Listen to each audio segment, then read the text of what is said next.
When Kandi Burruss walked on stage at BravoCon without her wedding ring, fans thought she'd simply forgotten it again, like she always joked about doing. But insiders knew the truth.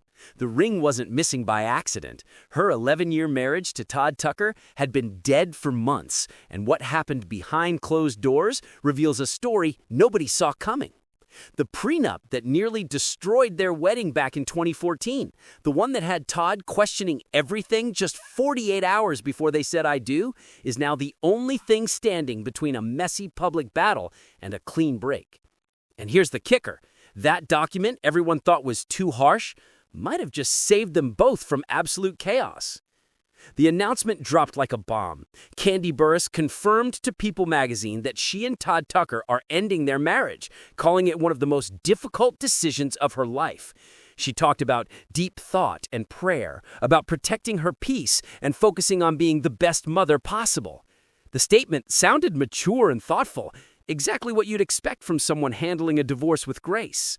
But sources tell a completely different story about what's been happening behind the scenes. TMZ reported the couple had been separated for months before going public, living separate lives while maintaining the illusion of a happy marriage for cameras and social media. That separation wasn't sudden either. Friends say they'd been growing apart for over a year, with Kandi's exploding career pulling her in one direction while Todd remained in another.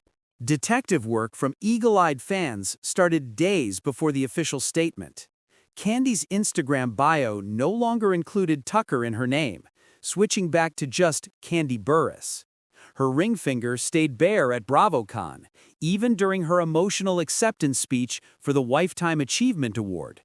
Todd was nowhere to be seen at the event that should have celebrated both of them. Yet during that speech, Kandi thanked him publicly for surviving all the drama their marriage endured, listing everything from blog rumors to actual fights to reunion shows. She told him he earned the award too. Todd responded on social media with praise, calling her accomplishment well-deserved and labeling her the GOAT. Those public exchanges of gratitude and respect now read like two people saying goodbye while trying to convince everyone, including maybe themselves, that things ended on good terms. 6 weeks before the divorce news broke, Todd posted a smiling family photo with Kandi and their 2 young kids. Everything looked perfect.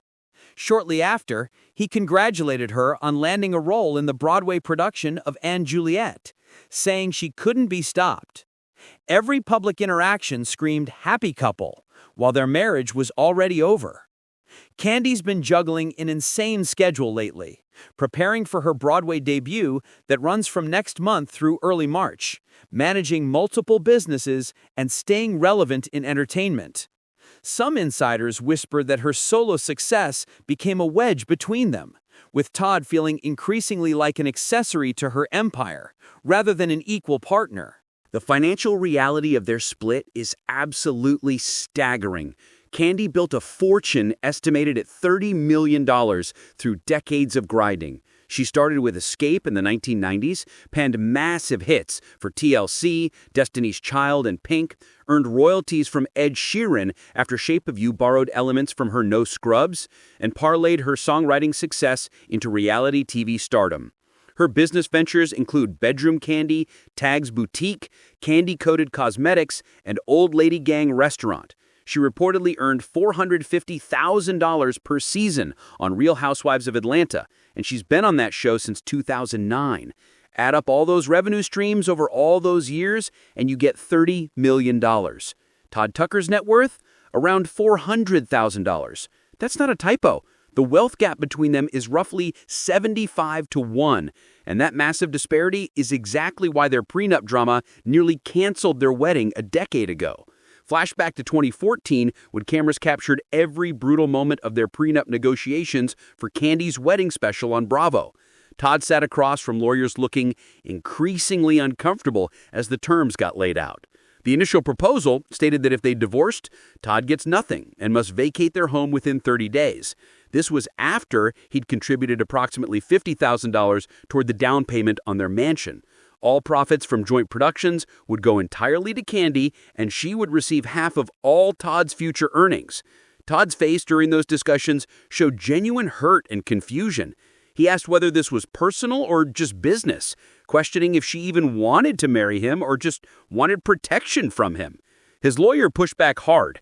The counterproposal still required Todd to leave within 30 days post-divorce, but he'd get his $50,000 investment returned. Joint production profits would be split after Kandi recouped her initial investments, and Kandi wouldn't get any piece of Todd's earnings from projects she wasn't involved in. However, any project where Todd used her name or platform, like Real Housewives appearances or spin-offs, would be split with Kandi getting half. Those negotiations got so heated that Todd reportedly said he didn't want her money and didn't think there would be any wedding. Kandi held firm on protecting everything she'd built before meeting him.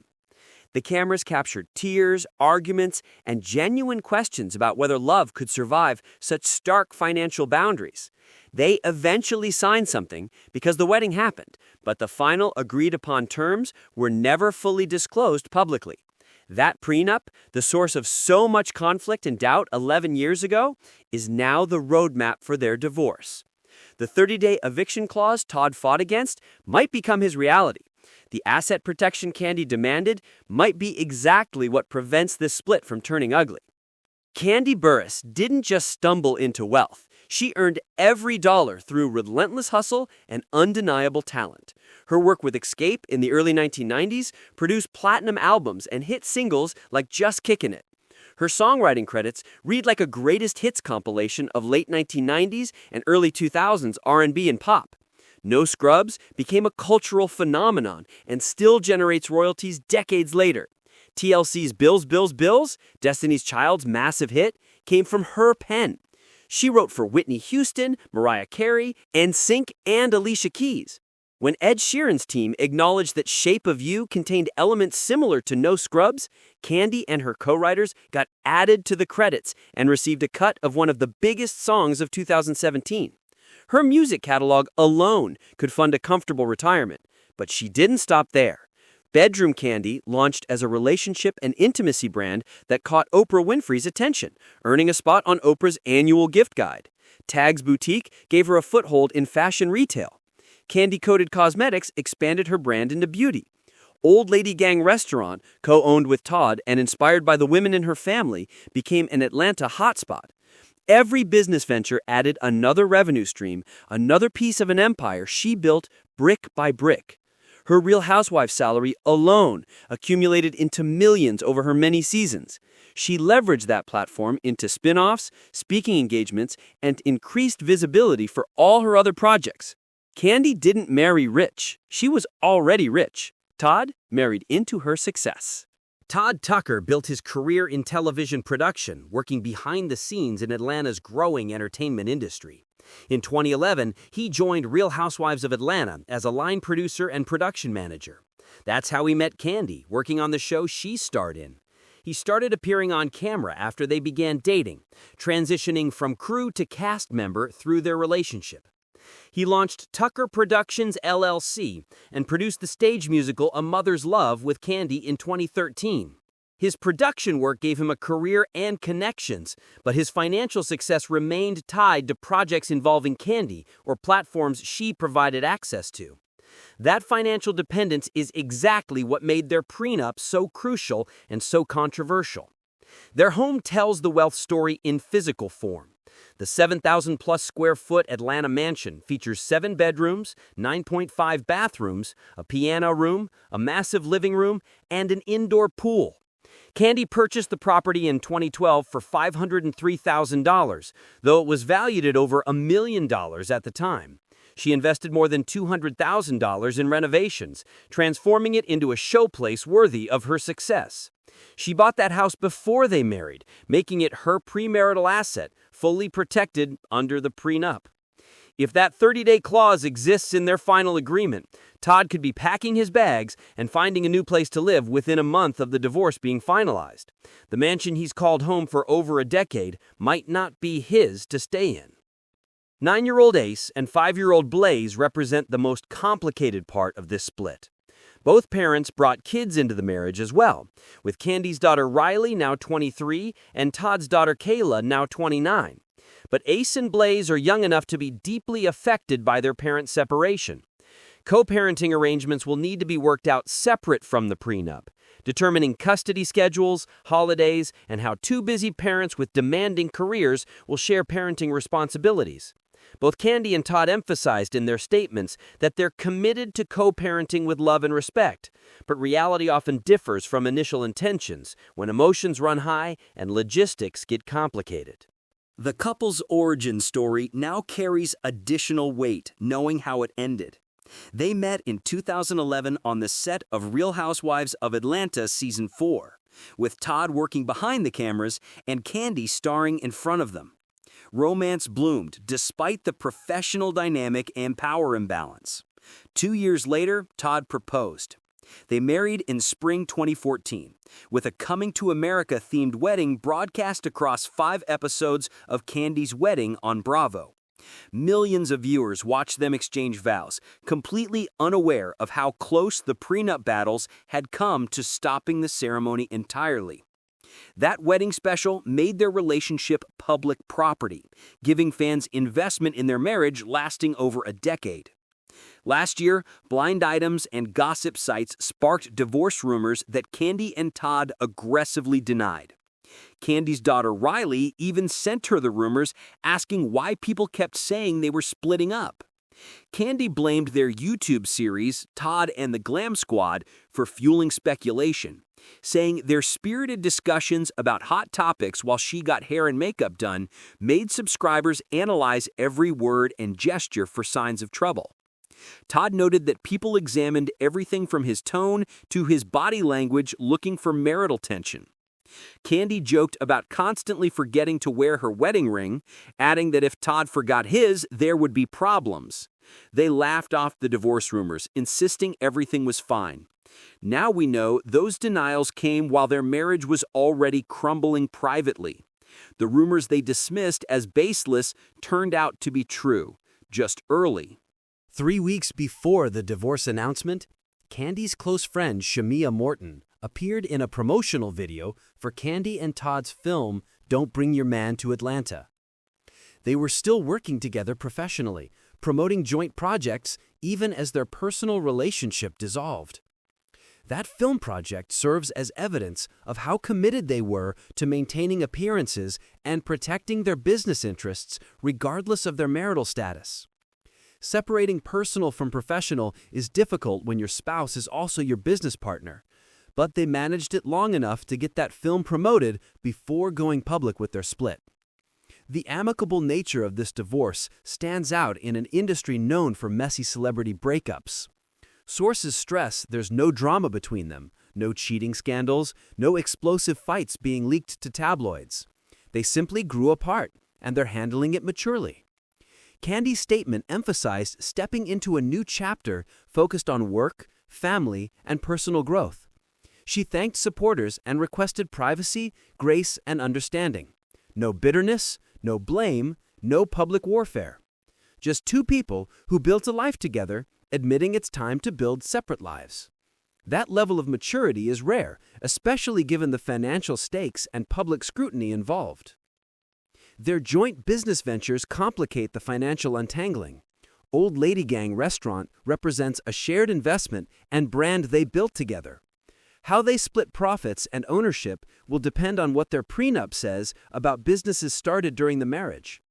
Their production company ventures, theatrical productions, including revivals of The Piano Lesson, The Wiz, and Othello, and their recent film project, all represent collaborative work that generated income. Dividing those assets fairly while honoring the prenup's protections requires careful legal maneuvering. Both have lawyers who will fight for their clients' interests, but the prenup likely predetermined most outcomes years ago. Kandi's Broadway debut in & Juliet, beginning next month, signals where her focus lies now. She's stepping into a demanding role that requires her full attention and energy. That commitment to her solo career and artistic growth might have been impossible to balance with the demands of maintaining a struggling marriage. Sometimes the kindest thing you can do for someone you love is let them go, especially when staying together means both people become smaller versions of themselves. Kandi choosing her career and personal growth over trying to save a marriage that wasn't working anymore shows strength, not selfishness. The prenup that nearly destroyed their wedding before it began is now the thing saving them from a prolonged, messy divorce battle. Kandi's insistence on protecting her premarital assets, her businesses, and her future earnings seemed harsh to some viewers watching those negotiations play out on television. But she knew exactly what she was doing. She'd built too much and worked too hard to risk losing it, even for love. Todd's resistance to those terms showed his hurt and frustration, but ultimately he signed because he loved her and wanted to marry her. Now that document provides clarity in a situation that could have become incredibly complicated and contentious. The real tragedy isn't the divorce itself, but what it represents. Two people who genuinely seemed to love each other, who built a family and businesses together, who survived intense public scrutiny and constant rumors, couldn't make it work despite all their advantages. They had financial resources to solve problems money can solve, access to counseling and support systems, and a shared commitment to their kids. But sometimes, love isn't enough. Sometimes people grow in different directions no matter how much they care about each other. Kandi Burruss is stepping into her next act as a Broadway star, business mogul, and single mother. Todd Tucker is rebuilding his identity outside the partnership that defined him for over a decade. Their kids will adapt to split custody and two homes. That ironclad prenup will divide assets according to terms negotiated when they were too in love to believe they'd ever need it. And somewhere in all of this mess, there's a reminder that protecting yourself financially isn't pessimistic or unromantic. It's smart, necessary, and sometimes the only thing that allows two people to part ways with dignity.